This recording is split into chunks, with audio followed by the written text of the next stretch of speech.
Not because they promise, but because they deliver. And that's how I would describe my today's target speaker, Toastmaster Sachin Sir. I was confused what to do in life, so I went to my mother and asked what to do. She said, do what you love. Join engineering. So I became an engineer because I love my mother. While I was in engineering, for the 4 years, the love for my mother,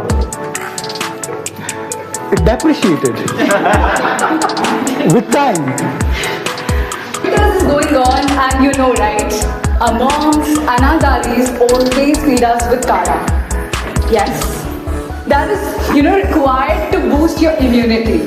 So to boost your speaking immunity, today I am going to give you this bittersweet kara of success and evaluation. This is not a Bollywood saga, but this is really a crush, an infatuation. The moment she walked in, and she was indeed the stalwart and the apple of the eye of our school. A lady whom every growing girl wished to be like, a role model. She was Mrs. Carberry. Her outfits, her demeanor, her presence, her calm, and her